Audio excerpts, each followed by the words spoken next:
Hey, what's going on? Hope everyone's doing well. Second day of poetry, maybe the last day of poetry. I mean, by the end of today, we will have read both poems for this unit Hanging Fire, Translating Grandfather's House. Today, I would like to read Hanging Fire one more time, no stopping.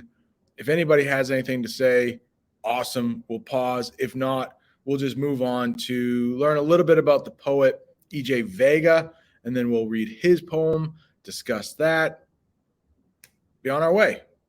How about that? Hopefully 12, 13, 14 minutes, something like that. Not too long. All right, make this big. I think I got it ready to go. No, that's the other. Let me get back to Hanging Fire right there. So I'm just going to read it one more time. Hopefully no mistakes. I'm 14 and my skin has betrayed me. The boy I cannot live without still sucks his thumb in secret. How come my knees are always so ashy? What if I die before morning and Mama's in the bedroom with the door closed? I have to learn how to dance in time for the next party.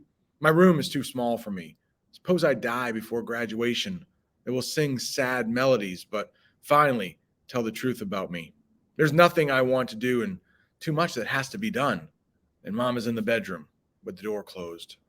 Nobody even stops to think about my side of it. I should have been on math team. My marks were better than his. Why do I have to be the one wearing braces? I have nothing to wear tomorrow. Will I live long enough to grow up? And Mama's in the bedroom with the door closed. All right, so if anybody, of course, we could talk about this, all class. But if not, if I see a hand, I'll stop. If not, we'll keep moving on. All right, so let's talk about a couple things. Actually, I'll make this bigger. Remember, this is review. Stanzas when talking about poetry instead of paragraphs or verses like a song. Most people would use stanza. If you use verse or whatever, I'm sure we'll know what you mean, right? But they're called stanzas. In the poem, you're going to see awakenings, and it's in blue. So just before we get to that, I would like you to know that, somebody could awaken from a nap or whatever, but also it could be like realizing something that's always been there, but you didn't know it was there until something happened.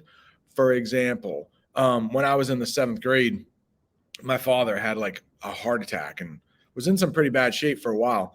And it was a huge awakening for me. It was like, oh, my world like kind of shattered. I'm like, oh my gosh, like bad things can happen to my family. Like, of course, it can happen to anyone, but that was a huge awakening for me. Something I didn't realize was there the whole time. And it could be pretty earth shattering for some people. So there's that. We got Zorro. Not sure if you've ever seen this guy.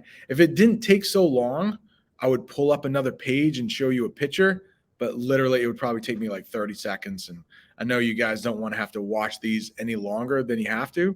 So let me just explain who Zorro is. It's like even before when I was a kid, like I barely watched Zorro. It's like 50s, 1950s, I guess, probably your grandparents. But anyway, mostly black and white. It was a sword fighter guy.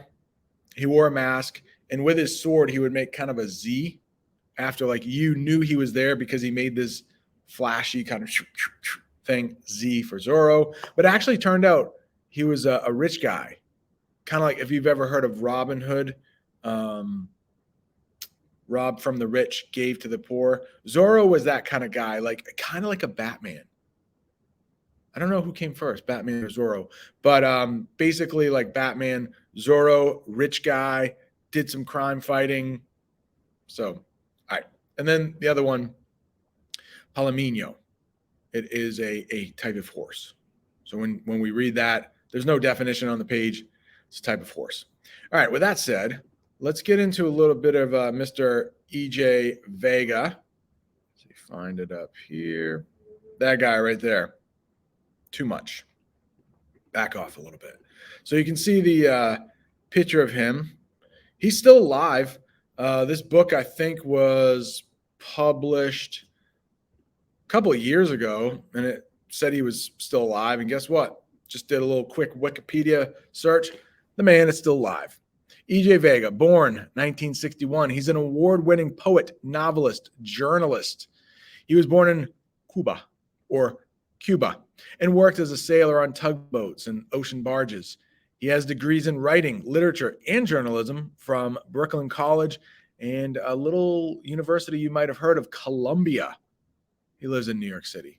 So must be a very intelligent man. So here's a little blurb about translating Grandfather's House. In the poem, EJ Vega mentions Zorro, popular fictional character originally created in 1919, probably earlier than Batman, right? By writer Justin McCulley. In McCulley's novel, Zorro is a heroic outlaw and a skilled sword fighter who wears a mask to hide his true identity. He's actually a wealthy noble named Diego de la Vega. All right, no relation probably to EJ Vega. Hopefully that helps. Already read that. Let's go down to translating Grandfather's House. Now, one thing I touched on yesterday, it helps to know a little background about the poet or the writer or the author, because a lot of times people write about what they know. But be careful.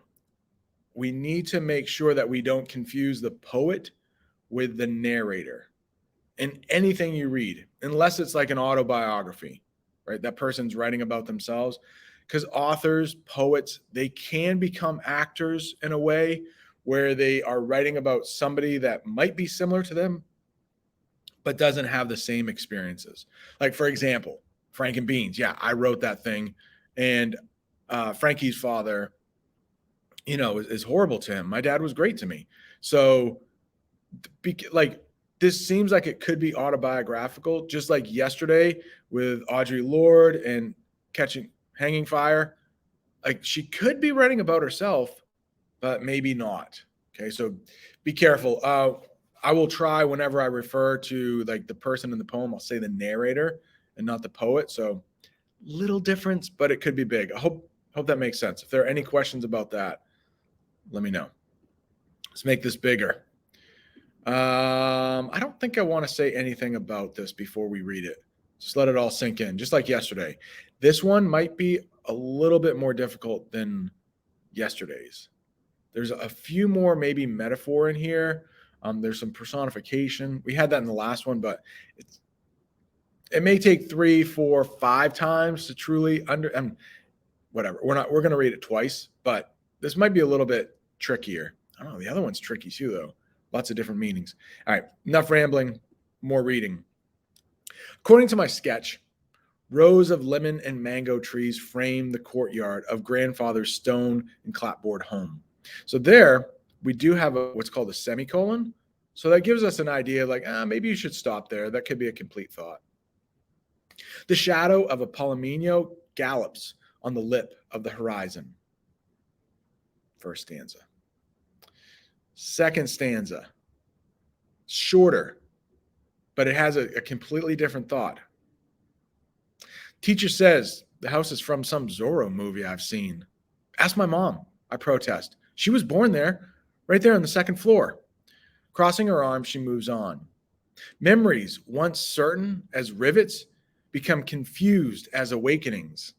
In strange places, and I question the house, the horse, the wrens, perched on the slate roof. The roof Oscar Jardin tumbled from one hot Tuesday installing a new weather vane. He broke a shin and 2 fingers. Classmates finished drawings of New York City housing projects on Navy Street.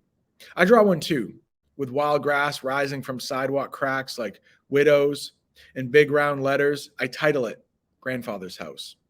Beaming, the teacher scrawls an A+ in the corner and tapes it to the green blackboard.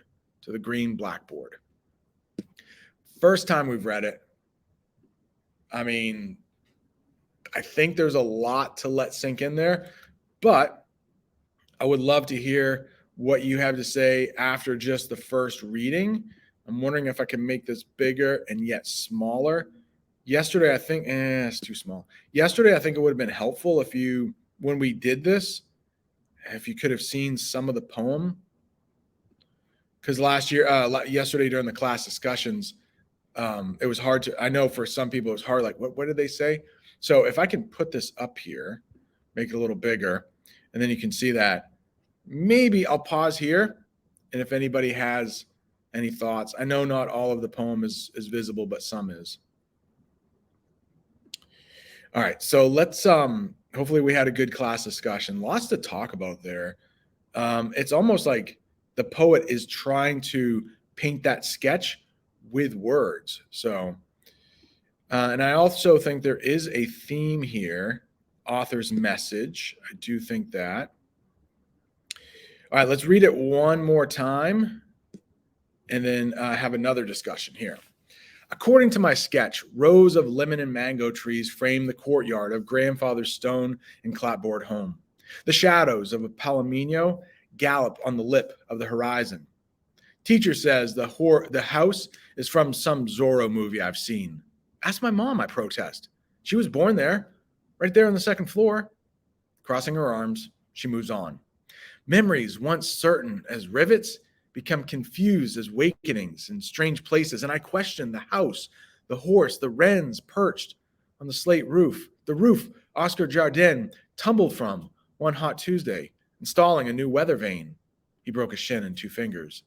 Classmates finished drawings of New York City, housing projects on Navy Street. I draw one too, with wild grass rising from sidewalk cracks like widows.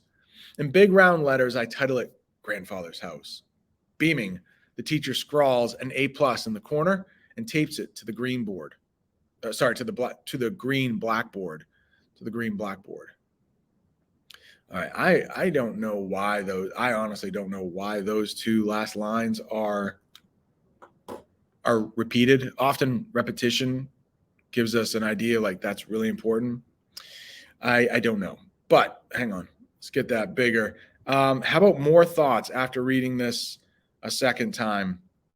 And I think if we read it a third, fourth, more things would pop to mind. I'll pause there.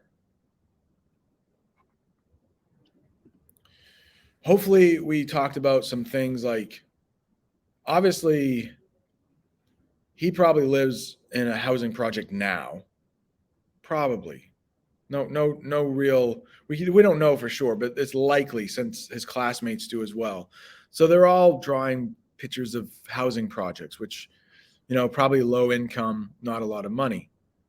He, just going from what the poet, so I am incorporating his life a little bit. He's from Cuba. Maybe we haven't talked a lot about Cuba, but maybe we should. But a lot of people left Cuba, still want to leave Cuba, and because of a lot of things we'll probably talk about tomorrow. Okay, maybe we should have talked about it before Cuba. Maybe we'll watch this on Friday and you'll have a little background knowledge of Cuba. But there's a reason why people wanted to leave there and probably left really good lives there for some. And for others, they were desperate to get out. Cuba is about, I think, 100 miles away from the tip of Florida. So immigrants would risk their lives, refugees, we might say, even though a war wasn't going on there, but a communist takeover, and life for some was really, really, really poor, really bad. So maybe that's one thing that happened and why the family left a really good house and came to a not so good house. So hopefully we had a good class discussion there. Hopefully most of it happened off camera. Take a little time, finish up the Google form or start it or whatever, and we'll get into a little Frank and Beans. All right. Adios, amigos.